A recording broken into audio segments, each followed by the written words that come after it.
It's time for Declare Your Independence with Ernest Hancock. Believe me when I say we have a difficult time ahead of us. But if we are to be prepared for it, we must first shed our fear of it. I stand here without fear because I remember that I am here not because of the path that lies before me, but because of the path that lies behind me. I remember that for 100 years we have fought these machines. And after a century of war, I remember that which matters most. We are still here! Tonight, let us make them remember we are not afraid!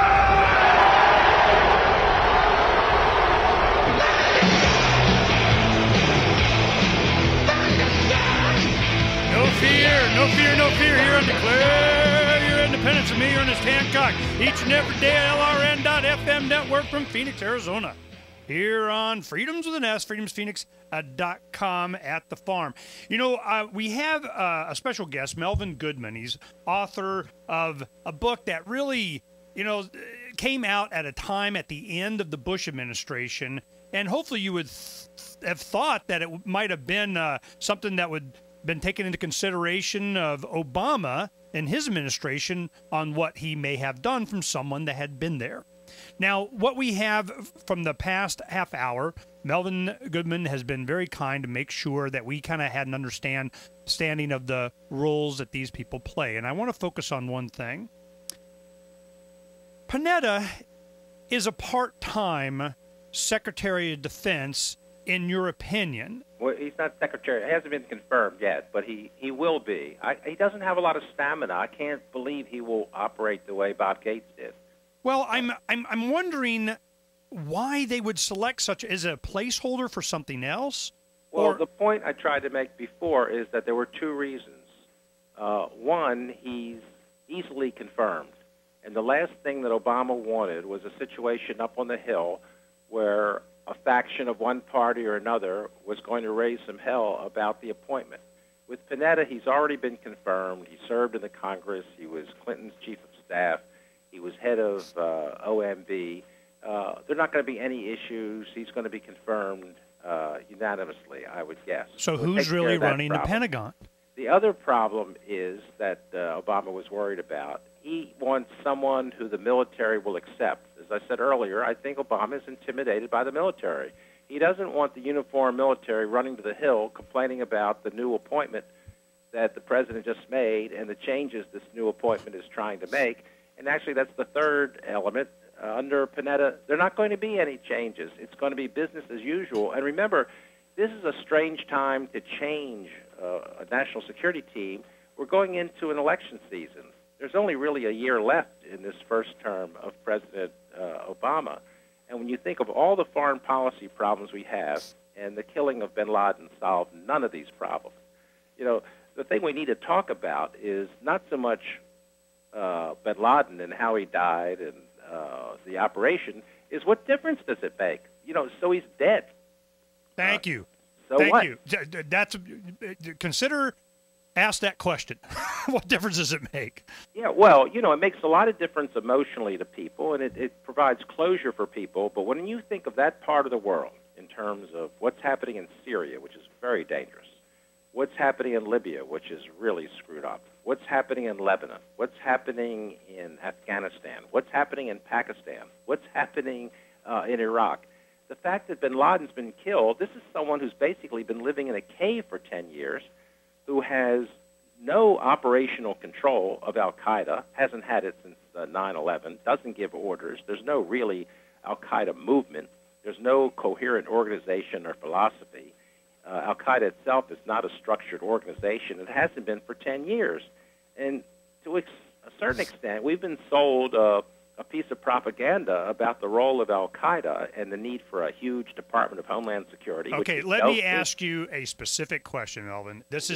You've made your case very good, that we went into Afghanistan for the right reasons, we're going to take care of, boom, done.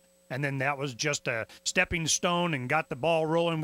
We go to Iraq. Cheney wanted to do it for whatever fill-in-the-blank reason. We'll talk about that in a little bit. Was it a domestic thing to have more ability to get more control here, or was it to control the planet, or what? We'll talk about that in a moment. But the thing is that I keep having to ask you this, and I'm hoping to get some kind of an answer.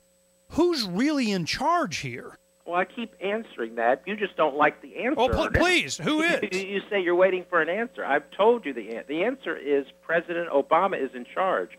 You obviously think there's some group behind Obama or some conspiratorial... They kept Gates from the Bush administration.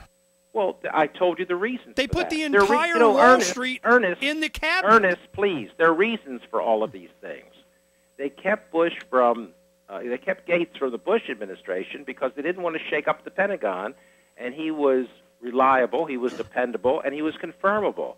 The thing Obama has been afraid to do is to put a Democrat in there who might have a different way of doing business, someone like a Larry Korb or Richard Danzig. In fact, Obama's credit, he tried to make Danzig the deputy to Gates, but Gates said, I won't work with Danzig. I don't want to work with someone who has a closer relationship with the president than I do. And that should have been a clue to Obama that this guy doesn't have the maturity or the confidence to be the Secretary of Defense. Well, he should have gone with Richard Danzig, but we didn't have that, and we still don't have it. Well, see, you are answering my question, but I've answered all your questions. I know, and I appreciate it. I'm not accusing you of being evasive. I'm just kind of no one's ever accused me, Ernest, of being evasive. Okay, no, that's not my. You would be the first. All right, no, that's not my point here. My point is, and you say they're afraid of taking on the Pentagon. They're afraid of angering the military. They're afraid of not getting confirmation. They're afraid of somebody representing the military coming to Capitol Hill and complaining. They're afraid of, and I'm going, okay, so to say Obama's really in charge, well, very weakly, that there's something else. And I'm wondering, when you reference the Pentagon and the military, is it this amorphous kind of industrial complex thing, lobbyists that you're talking about, or is there some other direction? Is there any kind of point that this comes to? Can it ever be opposed? Well, I think we're reaching a situation where you have to beg the question, is anyone willing to take on the Pentagon? Is anyone willing to reduce defense spending? Is anyone willing to cut back on this global presence we have around the world that's costing us a fortune? You have to ask, why is it 65 years after the end of World War II that we have tens of thousands of troops in Europe? Why is it that we have 35,000 troops in Japan? Why do we have 35 to 40,000 troops in Korea? Haven't we put South Korea on its own 2 feet? So you have to wonder why in the world you can't have someone come in who will look at the world the way it exists, not the way it used to exist, and make real change. We shouldn't be spending the kind of money we're spending on national security, and we're not even addressing our problems. Well, when you talk... Look at our real problems in terms of the Middle East and Southwest Asia. There are 2 major problems. One is called Iran, and the other is called Pakistan. So what are we doing? We're spending hundreds of billions of dollars every year in Iraq and Afghanistan. Well, China must be just laughing up its sleeve. Here they are lending all this money to us to fight the wars because Bush had a tax cut, which was outrageous, to allow rich people to have more wealth, and borrowing money to pay for wars that we couldn't pay for. That's going to have our children and grandchildren in hock for the next couple of generations. And this country, which is, I think, totally asleep, doesn't know what's going on and doesn't seem to care, lets all this happen with no quibble whatsoever. We even re-elected George Bush. Here's one of the greatest failures we've had in the history of the presidency. I would say he's the greatest failure, but just for the sake of this argument, we'll say one of the greatest. He's up in the top. And he's certainly on the top. He'd be on anyone's list of top 3.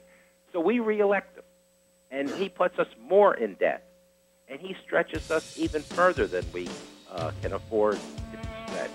When we come back with Melvin Goodman talking about, is this ever going to stop? And we're up against the Pentagon. Well, how does that break down? Who is the Pentagon? Is it lobbyists? Is it the people that make money on this? Is it something else? We're going to talk about it more when we come back. And who might shine, according to Melvin, in the Republican debates tomorrow? We'll be right back in just a little bit.